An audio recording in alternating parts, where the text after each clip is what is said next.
네, 재판 소원과 법 왜곡죄 시행으로 사법 현장 술렁이고 있습니다.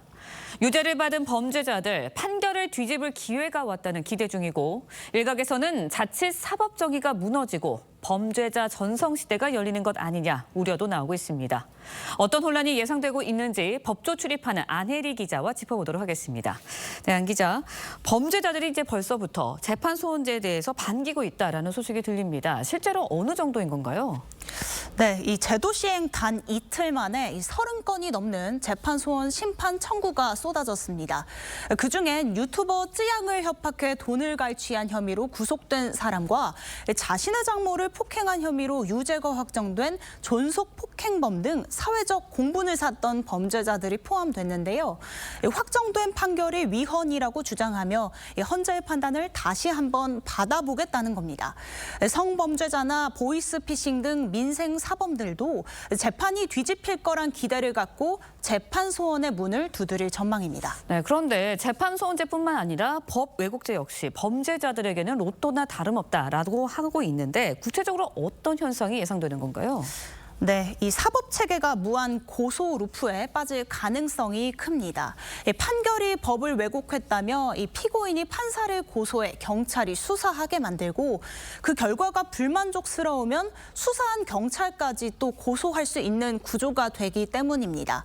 수사기관과 법원이 범죄자의 눈치를 보느라 제대로 수사나 판결을 할 수 있겠냐는 건데요.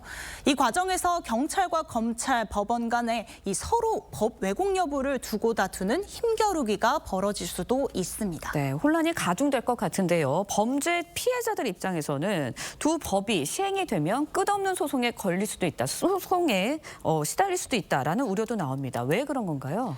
네, 이 피해자들에겐 그야말로 끝나지 않는 지옥이 펼쳐질 수 있습니다. 미성년자 성착취물을 만들어 텔레그램에 유포한 혐의로 징역 47년을 확정받고 복역 중인 조주빈 씨와 같은 이 중범죄자가 수사한 당사자를 법 왜곡죄로 고소하고 해당 재판에서 패하면 재판 소원까지 갈 수 있는데요. 이 경우 피해자는 상당한 기간 동안 다시 떠올리기 싫은 악몽에 시달려야 합니다. 사법적 정의가 가해자의 소송 남발에 가로막혀 피해자의 눈물을 닦아주지 못하는 역설적 상황이 벌어질 수도 있습니다. 네, 그런데 이제 특히 정치인이나 권력층에게 이 법들이 유리하게 작용될 수도 있다라는 비판도 나옵니다. 네, 일각에서는 이 제도가 부자와 권력자들에게만 일방적으로 유리하다는 냉소적 반응이 나오고 있습니다. 가장 큰 우려는 정치인들의 전략적인 형 집행 연기입니다. 최근 의원직 상실형이 확정된 양문석 전 의원이 재판 소원 청구 의사를 밝혔는데요. 양 전 의원이 헌재에 재판 소원을 내면서 이 효력정지 가처분 신청을 함께 만약 인용될 경우에는 오는 6월 3일 지방선거 때 안상갑 재보궐선거를 함께 치를 수 있을지 불투명해집니다. 앞으로 당선 무효형 선고 위기에 놓인 국회의원이 법 왜곡죄로 담당 검사나 판사를 고소하고 대법원 확정 판결 후엔 다시 재판 소원을 청구해서 임기를 끝까지 채우는데 악용될 가능성도 제기됩니다.